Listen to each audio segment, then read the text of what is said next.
This tutorial video explains how to use the Gospel Library app on the iPhone iOS system. I'll begin by installing the Gospel Library app through the App Store. Steps are similar using an Android phone, but not exactly the same.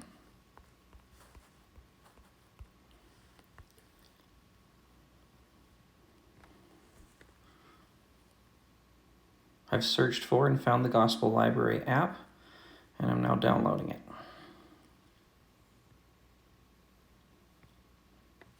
When downloaded, it gives the open option. I'll click that.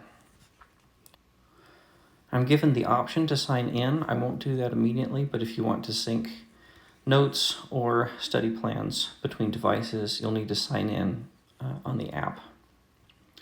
So notice that on the home page, you have notifications at the beginning of church-related news. In this case, I have a sign-in option that I won't use right now. There are continue reading options to look at things that I've recently read. There's a link to the current ongoing Come Follow Me section, and quick links that currently point to the scriptures, general conference, or music. There's also a study plans section. Below that, we have a playlist section where we can create customized playlists, a set of study tools, a daily study streak, a set of tips, which we'll go into very briefly. Gives us the option to view all of the tips, and that gives a set of FAQs, a feedback option, and a few instructional videos for how to use specific features in the app. Below that is a verse of the day, and at the bottom we have an Edit Home button, which I'll click. Gives us the option that in this case, since I have currently included every option in the home page, I can just remove things. I can also restore the default at the bottom if I remove several things and want to include them again. To navigate the library, we go to the tab at the bottom that looks like a few books on a shelf. That takes us to the library section of the app, which has links to specific resources, topics such as Jesus Christ, Come Follow Me, books and lessons, links us to the scriptures and general conference, and includes a search option that appears at the bottom on every page, but I'll demonstrate it now, to quickly find specific topics, scriptures, or quotes. Notice that in your search options, you can filter by collections, speakers, an exact phrase, a topic, or a date. So I'll search for baptism.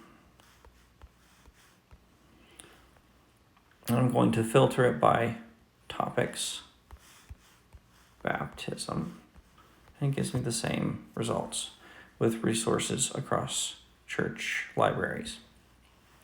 Going back, I can also open another tab with the bottom right button, and that allows me to compare between multiple different resources at the same time. For example, if I'm studying in the scriptures and comparing to a general conference address.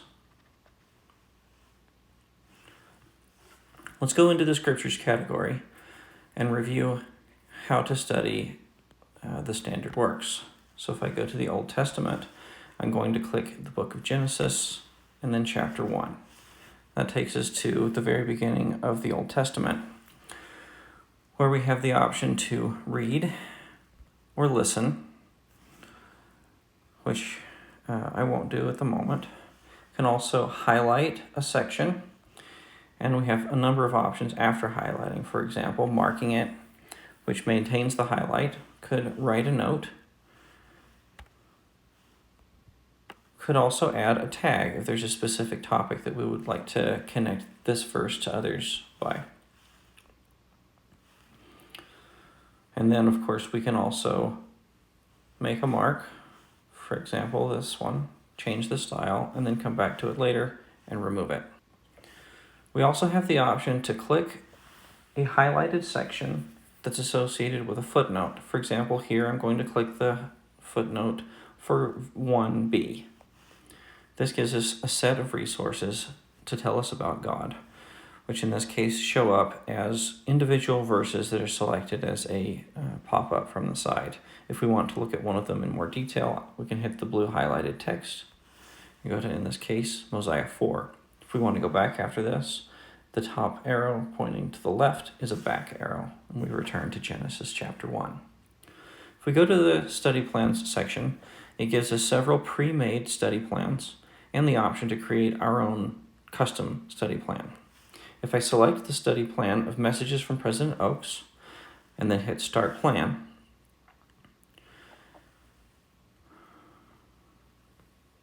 it will load a set of general conference addresses from President Oaks that I can then use as my study materials. If I click one, it opens that talk, and I have the option to read the talk or watch the talk. You can see the play button at the top, or download the talk to listen to later.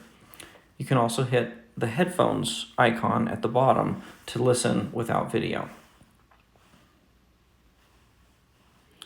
Once I've started a study plan, if I go to the home page, I can return to my study plan, which is now showing up as Messages from President Oaks, by either clicking it directly, or in this case, I'm going to View All.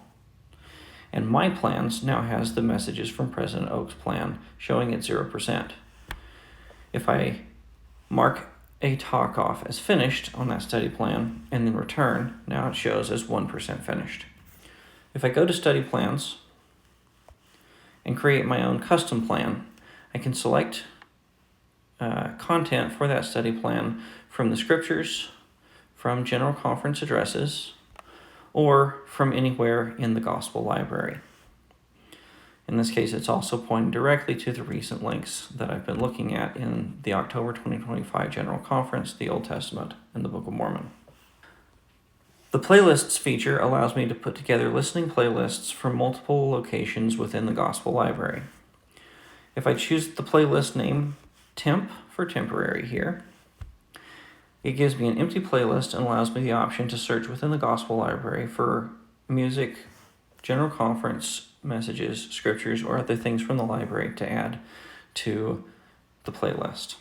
So in this case, I'll choose a selection from General Conference in October 2025. You can see a plus button on the right. So in this case, I'll choose to add High on the Mountaintop and Hark All Ye Nations to the playlist. I now return to the playlist page that you see is labeled as Temp, and High on the Mountaintop and Hark All Ye Nations are both included in the playlist, with the option to play linearly or shuffle. We also have options to customize the app via the settings that we access from the top right, and then the settings button. It gives us the option to change the display mode to list or not. We can look at downloaded media, notifications, audio settings, for example, the playback speed, or set it to play continuously or stop at the end of each chapter or section, or change the voice that's used when it's reading text to speech. We also have the option to limit cellular data use if we want to only download media on Wi-Fi. Let's go now to the Come Follow Me section to review some of the options we have for specific study.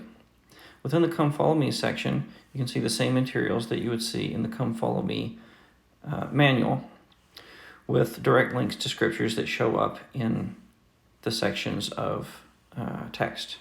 Here I can open this Joseph Smith Matthew reference and read the verse that was quoted. We also have the option still to listen to a reading of the Come Follow Me section. And in many cases, such as this one, a video is included that we can listen to and watch directly in the app. We also have the option to download it, which I've just clicked, that will allow listening to and watching that video later. That same feature is available for most video content within the app. It's often useful to download general conference talks for study while away from internet service. So in this example, I'm going into the General Conference October 2025 section, and I'll go to the talk, Blessed Are the Peacemakers by Elder Gary E. Stevenson. We have a couple of options for download here. One is to click the down pointing arrow over the picture of Elder Stevenson. We also have the option to download by touching the top right button and hitting download audio. That decreases the size of the download that will be performed.